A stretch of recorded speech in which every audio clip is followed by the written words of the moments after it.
Hello everyone, welcome to Steno army.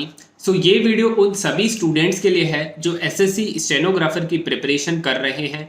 इस video में मैं बताने वाला हूं कि आपको स्टैटिक जीके को कैसे प्रिपेयर करना है, क्योंकि स्टैटिक जीके के अंदर आप इजीली फुल में से फुल स्कोर कर सकते हो 5 से 10 मिनट के ही टाइम को डिवोट करके एग्जाम के अंदर। तो ये कैसे करना है आज इस वीडियो में मैं आप लोगों के साथ शेयर करने वाला हूँ। कमाल की बात यह है कि सारे लोग जितने भी एसएससी स्टेनोग्राफर के एस्पिरेंट्स हैं वो लोग इंग्लिश और रीजनिंग में इतना फोकस करते हैं, रीजनिंग और इंग्लिश उनकी इतनी स्ट्रांग हो जाती है, पर स्टैटिक जीके का जो पार्ट रहता है वो उनका इतना वीक रहता है कि उनकी जो सिलेक्शन के चांसेस हैं वो सिलेक्शन होने के बाद भी उनका जो डिपार्टमेंट मिलता है वो अच्छा नहीं मिलता या होम स्टेट नहीं मिलता। इसीलिए स्टैटिक जीके का इतना वेटेज है कि आपको अपने अगर होम स्टेट में जॉब चाहिए, आपको अच्छा डिपार्टमेंट चाहिए, तो आपको स्टैटिक जीके के ऊपर अच्छे से फोकस करना चाहिए।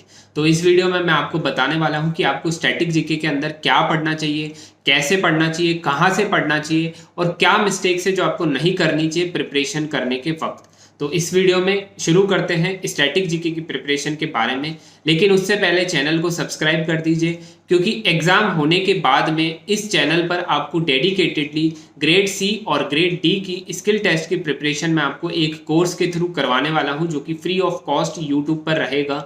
आप उसको सब्सक्राइब कर लीजिए, आपको वो कोर्स लॉन्च होते ही नोटिफिकेशन आ जाएगा। एक एग्जाम्पल के लिए आप प्रकाश बैच और सफलता बैच की क्लासेस को अटेंड करके देख सकते हो। आपको एक आइडिया लग जाएगा कि स्किल टेस्ट की प्रिपरेशन मैं आप लोगों को कैसे करवाता हूँ। अभी के लिए हम शुरू करते हैं हमारा आज का वीडियो। सबसे पहली बात कि स्टैटिक जीके जो है वो बहुत ही वास्ट सब्जेक्ट है, इसके अंदर आप सब कुछ कंप्लीट नहीं कर सकते। और अच्छी बात ये भी है कि आपको सब कुछ कंप्लीट करना भी नहीं होता है, आप लोगों को स्मार्टली स्टडी करनी होती है। आपको वही चीज़ें पढ़नी होती है जो एग्जाम में पूछी जाती हैं, जिस टाइप से एग्जाम में क्वेश्चंस आते हैं आपको उसी वे में पढ़ाई करनी होती है। ये नहीं कि आप पूरा डीप में जा रहे हैं या फिर एकदम ऊपर से ही पढ़ रहे हैं। आपको ये देखना है कि एग्जाम में क्वेश्चंस कैसे पूछे जा रहे हैं, उस बेसिस पर आप लोगों को अपनी प्रिपरेशन करनी चाहिए। बहुत से लोग बहुत डीप के अंदर जाकर पढ़ते हैं, हर एक एक चीज़ को कवर अप करने की कोशिश करते हैं, हर एक चीज़ का नोट बनाने की कोशिश करते हैं। बहुत से लोग जो हैं वो हर चीज़ के रट्टा मारने की कोशिश करते हैं। आप लोगों को ना ही डीप में जाना है ना रट्टा मारना है, आप लोगों को सिर्फ इतना देखना है कि एग्जाम में क्वेश्चंस कैसे पूछे जा रहे हैं और उन क्वेश्चंस को आप अच्छे से रिवाइज कर लें। इतना ही आपको स्टैटिक जीके को फुल मार्क्स स्कोर करने के लिए करना होता है। सबसे पहले आपको क्या करना चाहिए, सबसे पहले आप एक प्रीवियस ईयर सेट उठाइए, चाहे आपने अभी तक प्रिपरेशन करी है या नहीं करी है। अगर आप जीरो लेवल पर भी हैं तो आप ये चीज़ करके देखिए कि आप सबसे पहले एक प्रीवियस ईयर का सेट लगाइए, जिसके अंदर सिर्फ आप जीके का सेक्शन करिए। जीके के सेक्शन में आप हर एक क्वेश्चन को अच्छे से एनालाइज करिए कि क्वेश्चन कैसा पूछा जा रहा है। हिस्ट्री के अंदर कैसा क्वेश्चन पूछा जा रहा है, पॉलिटी में कैसा क्वेश्चन पूछा जा रहा है, इकोनॉमी में कैसा क्वेश्चन पूछा जा रहा है। हर चीज़ का, हर एक सेक्शन का आपको अच्छे से देखना है कि क्वेश्चन जो है वो कैसा पूछा जाता है।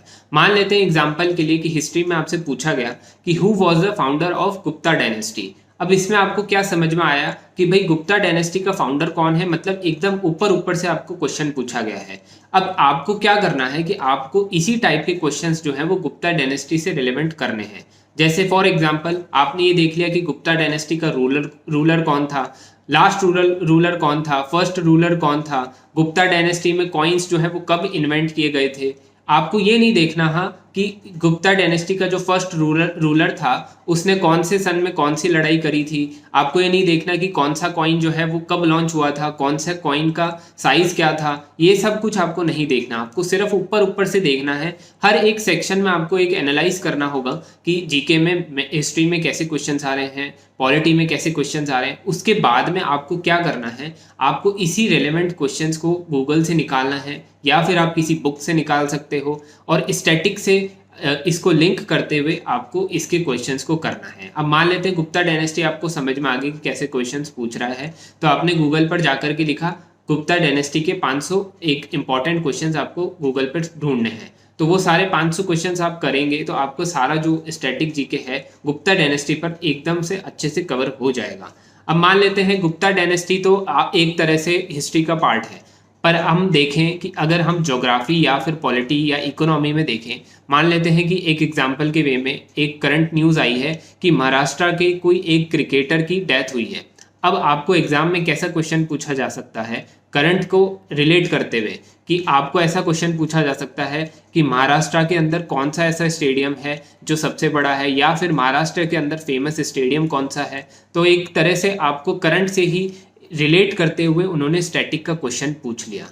तो महाराष्ट्र में कौन सा स्टेडियम है, इससे आपको एक आइडिया लगा कि स्टेडियम्स जो है वो पूछे जा सकते हैं, तो आप स्टेडियम्स को कवर अप कर सकते हो। महाराष्ट्र की जीडीपी पूछी जा सकती है। तो आपको एकदम ऊपर ऊपर से जितने भी टॉपिक्स हैं उन सारे टॉपिक्स को अच्छे से कवर कर लेना है। बेसिकली स्टैटिक जीके इतना वास्ट होने के अलावा आपको इतना सिंपल लगेगा कि अगर आप अच्छे से पढ़ेंगे, आप डेली 1-1.5-2 घंटा ही डिवोट करेंगे अगर पढ़ने के लिए, तो भी आप स्टैटिक जीके के अंदर फुल में से फुल स्कोर कर सकते हैं। फुल में से फुल स्कोर का मतलब ये नहीं है कि आप 50 क्वेश्चंस को अटेम्प्ट करेंगे।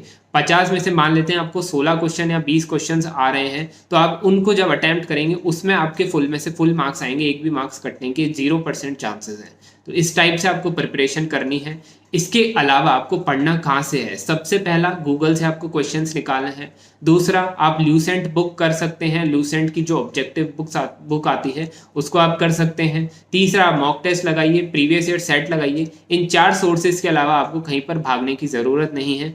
आज की डेट में इस हर चीज़ जो है वो फ्रीली अवेलेबल है। अगर आप गूगल पे अच्छे से सर्च करते हो तो आपको सारे क्वेश्चंस मिल सकते हैं। आपको कोई बुक खरीदने की आज की डेट में कोई ज़रूरत नहीं है, पर स्टिल आप लूसेंट की बुक खरीद सकते हो। उसके अंदर सिस्टमेटिकली सब कुछ अरेंज मिल जाता है। ये चीज़ें आपको करनी है पढ़ने के लिए। अब मैं आपको बताता हूँ कि आपको क्या चीज़ें हैं जो मिस्टेक्स जो है वो नहीं करनी है। सबसे पहली मिस्टेक जो हर बच्चा करता है, बहुत से बच्चे करते हैं, कि स्टैटिक जीके को रट्टा मारने की कोशिश करते हैं।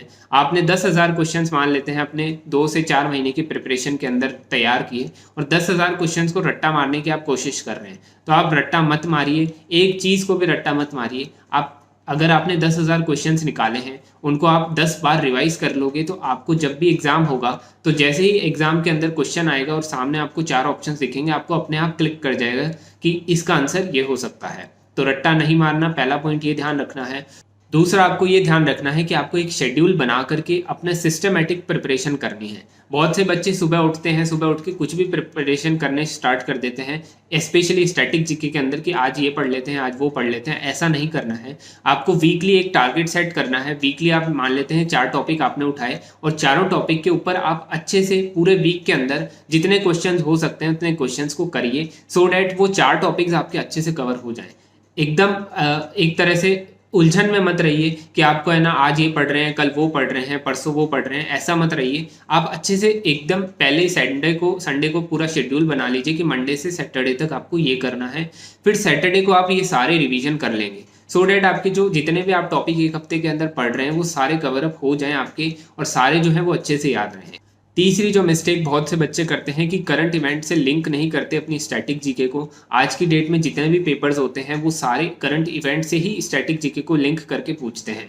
तो करंट इवेंट से लिंक करते हुए 1 साल का करंट इवेंट, जो मोस्ट इंपॉर्टेंट करंट इवेंट्स है, उनको निकालिए। उनसे लिंक करते हुए देखिए कि स्टैटिक जीके में कौन सा क्वेश्चन जो है वो बन सकता है, उसको निकाल करके उनको पढ़िए। करंट इवेंट से लिंक करना बहुत ज़रूरी है। दूसरा, मॉक टेस्ट देना बहुत ज़्यादा इंपॉर्टेंट है। मॉक टेस्ट आप देते रहेंगे तो आपको एक आइडिया लगता रहेगा कि आप जो प्रिपरेशन कर रहे हैं वो आपकी सही डायरेक्शन में जा रही है या फिर गलत डायरेक्शन में जा रही है।